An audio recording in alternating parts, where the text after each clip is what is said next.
Assalamualaikum warahmatullahi wabarakatuh. Kembali dengan saya terkait dengan pembahasan kali ini. Saya akan mencoba membahas terkait dengan bagaimana membangun atau memelihara hubungan positif dengan mahasiswa, terutama terkait dengan pembelajaran daring atau online learning di masa pandemi COVID-19.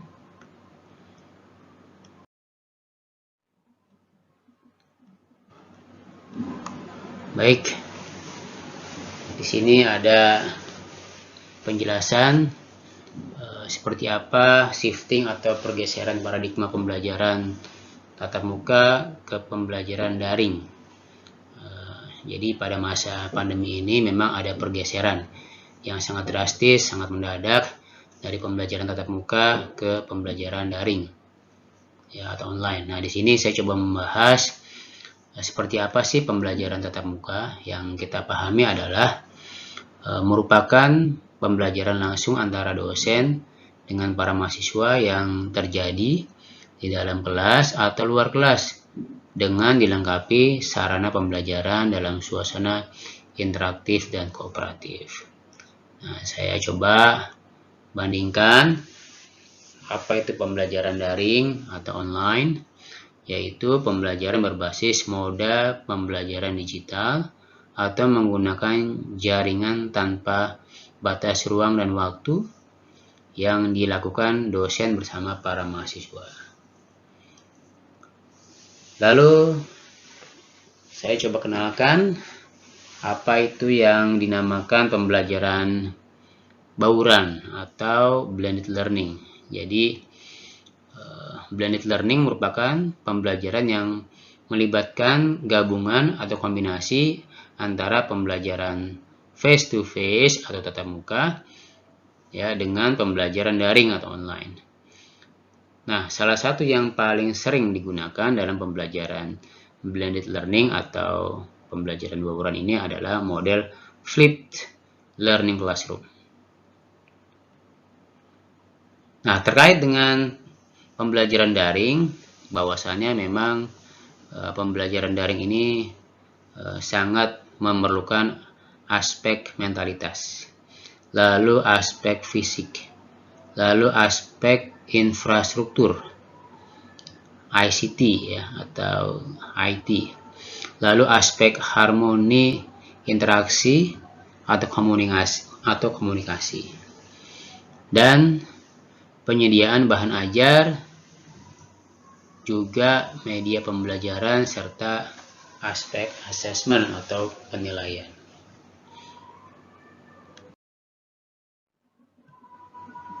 Baik, coba kita lihat seperti apa pembelajaran online di era COVID-19 dari dua sudut pandang.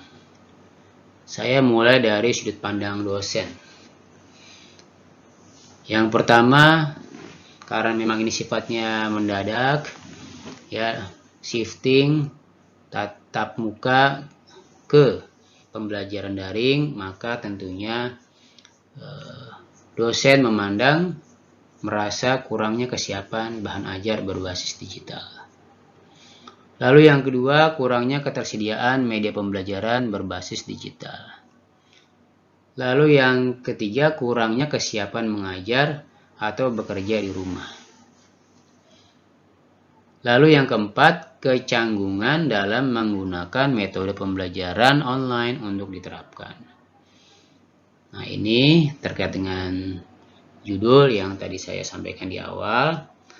Ya, dosen mengalami kesulitan membangun atau memelihara komunikasi atau interaksi pembelajaran online dengan mahasiswa. Berikutnya adalah kesulitan menggunakan moda pembelajaran berbasis LMS. Jadi tidak semua dosen mampu menggunakan moda pembelajaran sejenis LMS ini. Juga mengalami kesulitan melakukan evaluasi atau penilaian pembelajaran berbasis online. Jadi tidak mudah juga aspek pembuatannya maupun pelaksanaannya. Dan yang terakhir dari sudut pandang dosen adalah kadang jaringan pembelajaran yang tidak atau kurang stabil. Nah, sekarang saya coba masuk pada sudut pandang mahasiswa. Setidaknya ada 3 hal yang paling utama yang saya coba pahami. Yang pertama adalah kesulitan memahami materi pembelajaran dan tugas-tugas, termasuk evaluasi belajarnya. Lalu yang kedua, mahasiswa mengalami kendala terkait dengan jaringan internet atau biaya kuota internet. Ya. Dan yang ketiga atau terakhir, ya persis dengan judul yang saya sampaikan, yang ingin saya coba bahas adalah yaitu terbatasnya komunikasi intensif dengan dosen. Nah, ini yang terjadi dan ini yang akan coba saya bahas. Ini slide berikutnya, yaitu bagaimana kita dosen ya memelihara atau membangun harmoni komunikasi atau interaksi yang positif untuk pembelajaran daring yang berkualitas di era COVID-19 ini. Apa saja yang perlu dipersiapkan atau dilakukan oleh dosen? Tentunya yang pertama, dosen perlu membangun ruang komunikasi yang terbuka, ya, harus bersikap ramah dan konstruktif. Nah, ini penting ya, karena memang di masa pandemi COVID-19 ini memang tidak mudah ya, mahasiswa belajar dengan baik. Lalu yang kedua, dosen perlu membangun lingkungan yang positif dan memotivasi. Nah, ini juga penting dilakukan. Lalu yang ketiga, caranya adalah memberikan tanggapan dalam diskusi forum. Nah, ini semacam feedback ya atas apa yang sudah disampaikan oleh mahasiswa pada diskusi forum. Lalu ini juga penting ya, dosen melakukan atau memberikan tanggapan feedback terhadap aktivitas tugas mahasiswa. Jadi jangan sampai dosen memberi tugas tapi ketika mahasiswa mengerjakan tapi tidak ada tanggapan atau feedback dari dosennya. Lalu yang kelima ya adalah melakukan pendampingan. Nah, ini pentingnya pendampingan, bimbingan terhadap mahasiswa yang mengalami kesulitan, baik melalui ya tatap muka Zoom atau mungkin melalui WhatsApp group atau melalui personal message ya, atau pakai model-model sosmed lainnya.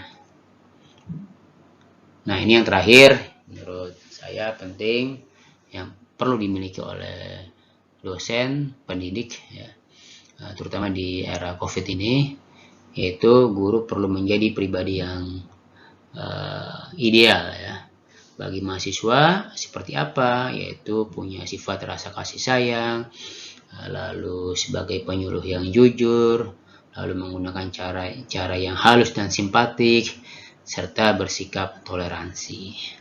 Mungkin ini beberapa cara yang bisa Bapak Ibu dosen lakukan untuk membangun memelihara komunikasi yang harmonis ya, yang positif dalam pembelajaran daring yang berkualitas.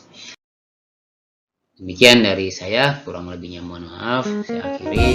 Assalamualaikum warahmatullahi wabarakatuh.